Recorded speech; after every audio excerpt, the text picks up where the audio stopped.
Hey tribe, welcome and welcome back to my YouTube channel. If you're new here, thank you for clicking. If you're a returning subscriber, thank you for always coming back to support me. So today's video is going to be about why I left the church, my story of why I left the church, and yeah. So I'll start with a background story. So I was born into a Christian family, staunch Christians, especially my mom. My mom was also born from a staunch Christian family.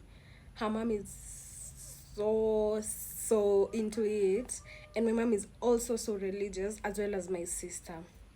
So in my family, my mom and my sister are the most religious people, and my sister-in-law are the most religious people in our family. So yeah, so you know what it means when you're born in a Christian family. So you have to go to church. You don't question anything. You do what you find them doing. If they go to church, you will have to go to church as part of that family.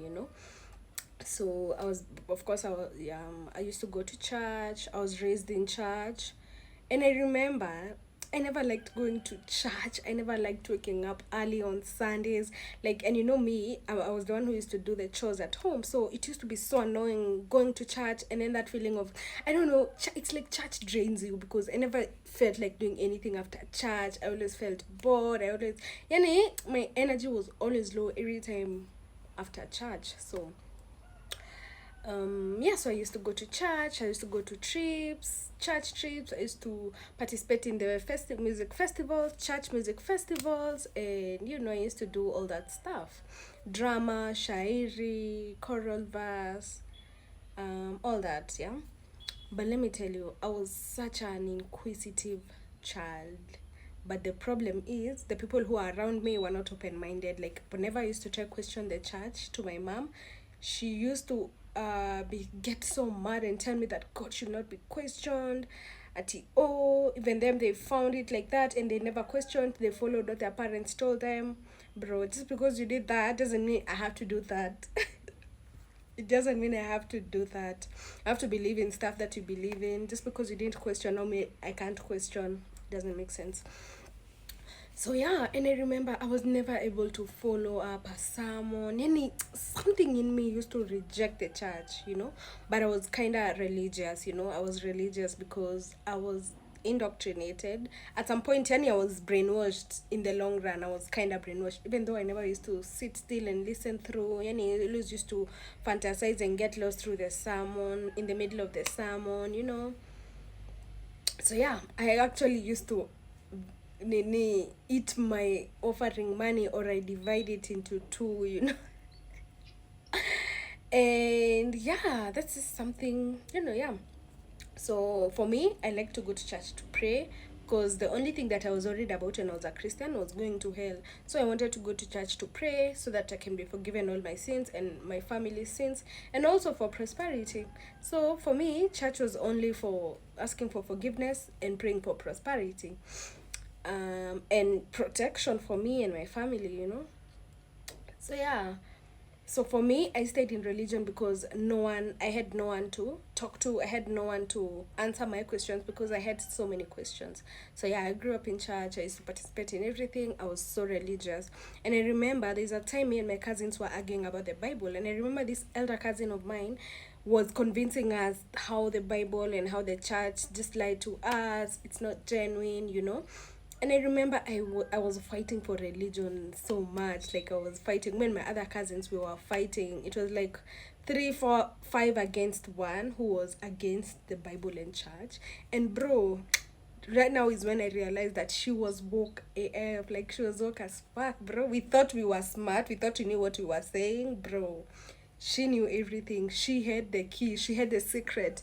But we were so blind to it. We were so brainwashed. Mpaka nothing you tell us about the church would change our minds. That's how our parents are, honestly. They are so brainwashed. They are so indoctrinated such that whatever it is that you tell them that's against the church, they won't believe it. You cannot change their mind about the church. You cannot. And that's how I was at first. You could not change my mind. And but good thing I'm an open-minded person. At some point when I grew older, I started challenging these things. I started questioning and stuff, but I was still questioning when I was younger. I just didn't have anyone to, enlighten me and answer me. Everyone didn't want me to question the Bible just because they didn't question. They wanted me not to question the Bible. So now the background story is over. Also, before I finish up with the background story, so I was a Christian in primary, high school. So high school, yeah. In primary, I really was into religion. Like, oh my God, I remember I was really into religion. I used to pray in the morning and at night read the Bible and stuff. So when I went to high school, the same continued. I was a Christian, but let me tell you one thing. Whenever I used to try and start my day with reading the Bible, but let me tell you, I never used to finish one sentence. I used to doze off the whole time, bro. I used to just doze off the whole time. I never used to. The second thing, I never used to understand why I was not speaking in tongues. Coming to find out, some of these people fake they are speaking in tongues, bro. Something else, I used to wonder why, like, I'm not speaking in tongues. When the pastors come to school, I used to wonder why I'm not being touched and falling. And I used to think I'm less when the pastors come to school. I used to wonder why are they not, you know, being pulled towards me and tell me a word. I used to always feel bad. And then that's something I realized is you never know. Maybe these students are being paid or are being called aside to, agree on how they should act in church so that they should scare us and we should believe more, because they used to bring these pastors on Sunday who used to pray for people and they fall. They used to tell you everything you've been doing. So they tell you what you've been doing to your mom, all the wrong things. Suddenly they expose you of things that you think no one knows, or yeah. So I used to really question and wonder, why am I not like them? Why am I not like them? Why am I not speaking in tongues? Why am I not into God? Like, I used to wonder why I'm not a certain way. But the best thing that happened to me was finishing high school, because after high school, bro, that's when everything, you know, um that's when I saw everything clearly. So after high school, of course, I go to uni, and this is when all the questions that I had as a kid. So I had these questions as a kid: if God is so good, omnipresent, all knowing, why did He put the Garden of Eden, that fruit, that forbidden fruit in the garden? He should have just omitted it. Like, why would He put it there? Also, if this God is good, why didn't He forgive Adam and Eve? Why didn't He forgive Adam and Eve? Why didn't He forgive Satan? That's the first question. Why didn't He forgive Satan or do something about Satan, since he's all powerful? You know? So He can protect all of us, because why are we suffering the consequences of another person? Like, I don't get it. So that's what I used to ask myself. I used to ask, if this God is so at the time we were not really well off, we were really struggling. Honestly, my whole childhood, we struggled a lot. And that really made me question God and religion and Christianity, because I was like, God, if you're this good, why would you let us suffer like that? Why would you let us suffer like that if you're this good? Why are you letting other people be rich while other people are so poor they don't even have somewhere to stay? But there are other people who have like 50 houses, bro. And I never used to understand. I really questioned, like, I would ask God, why do my cousins living a better life and me, I'm living this life? Is it fair? I'm a child. Like, I was like, I'm a child and you're not merciful to me. You don't have mercy for me as a child, because I was like, I'm a kid, I'm your child. Why am I going through this? So you really used to question God. I really used to question God. And also, yeah, I used to question a lot of stuff. And also heaven and hell, I used to wonder, why did He make it? Why can't we all just go to heaven? Why can't He forgive us, since He's so merciful? Like, how can you be so merciful and merciless at the same time? It doesn't make sense. So I really had those questions, and I used to ask those questions a lot. I used to ask myself those questions a lot. So yeah, I had a lot of questions as a kid. So now let's go to why I left the church. So why I left the church is because, first thing, I realized that God is within us and He's not outside of us. And the church teaches us that God is outside of us. Yeah? God is inside of us. So the church is teaching you the opposite. The church is teaching you the opposite of what you should be taught. The God is not outside of you. God is not a deity that is outside of you. God is within you. We are all gods. We are all gods, you know. God is within you. He's not outside of you. You're not praying, so you shouldn't be praying for to someone, to something that's, or someone that's outside of you. So God is within you, not outside of you. That's the first reason why I left the church, because I realized that God is within you and not outside of you. The second reason why I left the church is because I realized that heaven and hell are not physical places that will go when you die. They are just states of mind. Your higher mind being when you're happy, when you're content, when you're giving gratitude, you know, when you're feeling abundant. That's your higher mind, but that's heaven. And hell is your lower mind, where you're depressed, where you have fear, where you're doubting yourself, where you feel guilty. All the negative thoughts and feelings are your hell. All the positive thoughts and feelings are your heaven. So I realized that they were teaching us that heaven and hell are physical places to spread fear, so that we can follow this religion, and that so that we can follow it, you know, by fire, by force. You know, when you're told if you don't follow the Bible, you'll go to hell and burn for eternity, and if you follow the Bible, you'll go to heaven and live peacefully with gold doors, gold beds, everything golden. Like, bro. And the colonizers brought these concepts so that they can steal our land, you know.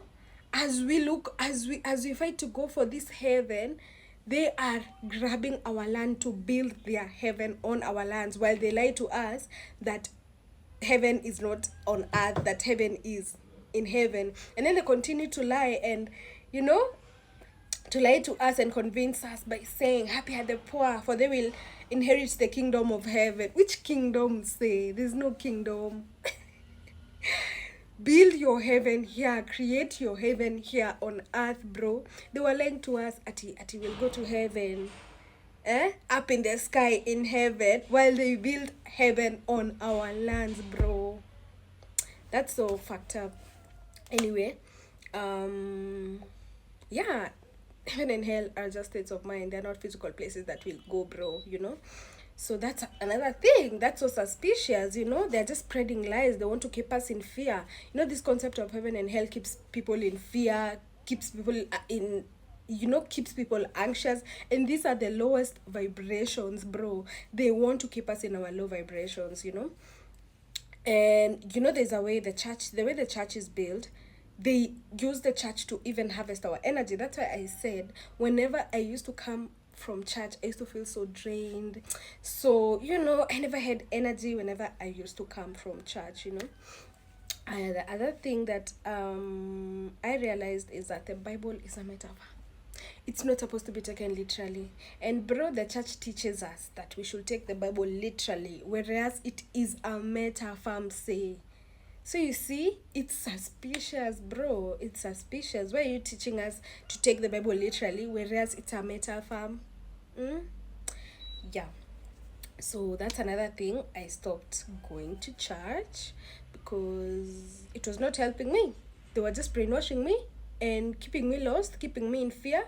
And yeah, I didn't like it.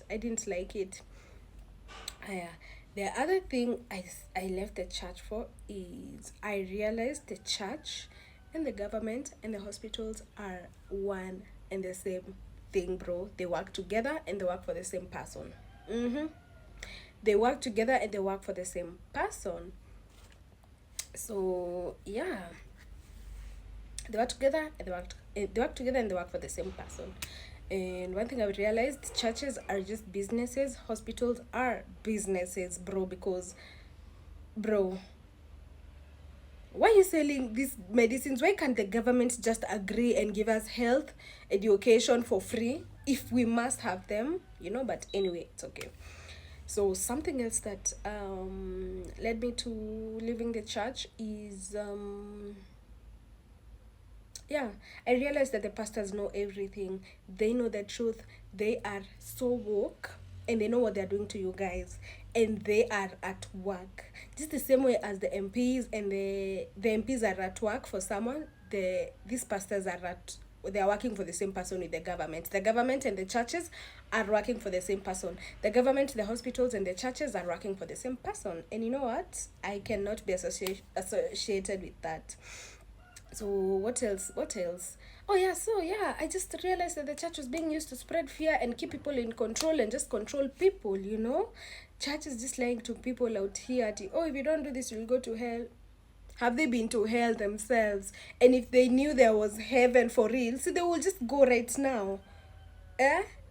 So it's like, you know, churches, it's like someone, it's like these companies that take people to the US, or you know, not to the US, to work abroad, you know.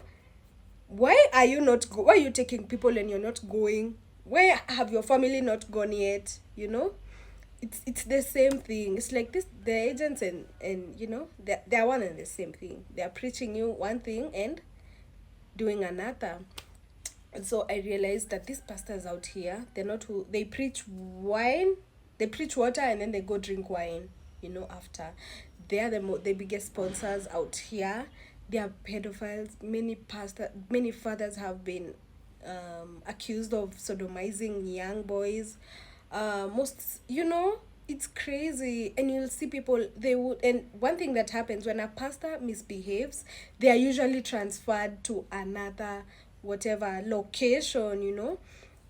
They never hold them accountable, and yeah, I don't like it. And most of these pastors have been accused of being pedophiles, sodomizing young boys, raping young girls, you know, being with women who are married and stuff. So yeah, I had so many reasons to doubt the church, and that's why I left the church. So now let's get to into why. Also, one thing, the church, most people are in it for business. Most people are not even genuine. Most people are, you know, they're just in it for business. And I say most people, actually, all of them. To me, it's everyone, you know, to me, it's everyone. And when I talk like this, my family is so religious, by the way, and I have nothing against anyone who's religious. I'm just speaking for myself, you know, I'm just speaking from my point of view.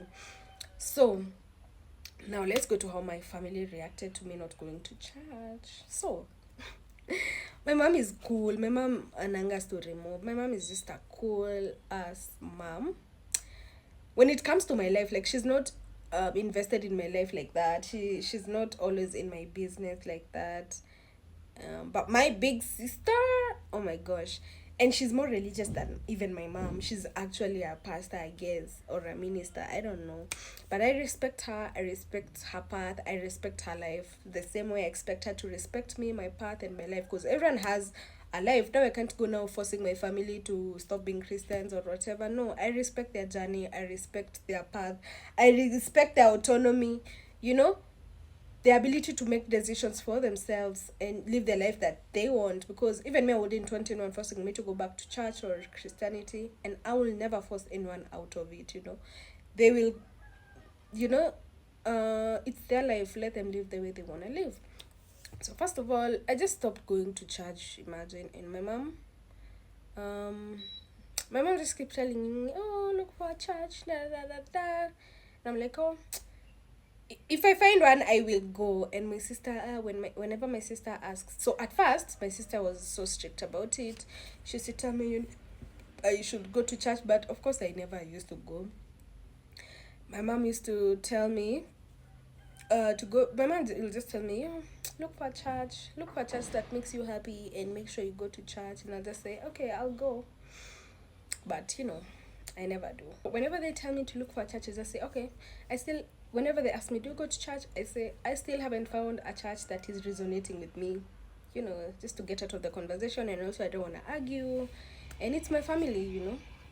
And if for example, recently my sister asked me, why do kwanza my sister and her husband, my brother-in-law, they always tell me, they're staunch Christians, by the way.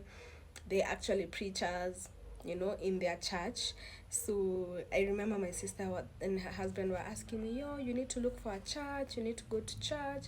And I was like, yo, me, I never find a church that resonates with me, all this. And that's what I was telling them. The pastors are liars. And now Good thing is they know Kenyan pastors how they are, so they understand me when I say I still haven't gotten a good church to attend, you know. So they understand, but you know, and they try to recommend me their own pastors, but I'm like, bruh, so I just tell them still haven't found a church, but I know, you know, and I just can't start explaining to them what I've just explained to you. They'll never understand. They're not vibrating at the same frequency as I am vibrating, so we can never understand each other when it comes to that. So yeah, that's what they just do to ask me. I just tell them I still haven't found a church that resonates with me, and I tell them that Kenyan pastors are so, yani, you know, and not just Kenyan pastors. I know, or all pastors are weird, but you know, yeah. I just say I'm still looking for a church, and actually, I'm planning the next time they ask me, I'll just say I don't think I'll ever find a church that resonates with me. You know, yeah. So yeah, that's what I did. Imagine. Mm-hmm. And they won't do anything in an African. If you're looking forward to leave church or stop going to church, if your parents are not too strict, imagine you can just stop going, or just tell them you're attending an online church. And sometimes you have to grab the, you know, freedom in an African home, bro. Otherwise, you'll never live your life. So yeah, live your life. um yeah, that's, imagine, that's all, that's all I had to do. That's all I did. I just stopped going, and when they ask, I say I'm looking for a church, or I go online, or I still haven't found a church that resonates with me. But now I'm planning to tell them that I don't think I'll ever find a church that resonates with me. So yeah, so that's all on how why I left church and religion as a whole. And yeah, I'm no longer Christian. It feels good to say this, you know.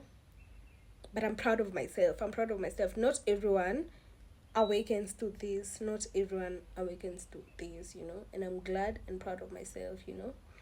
So yeah, that's how I left the church. Make sure to comment what you want to hear from me next. Then what you want for the next video.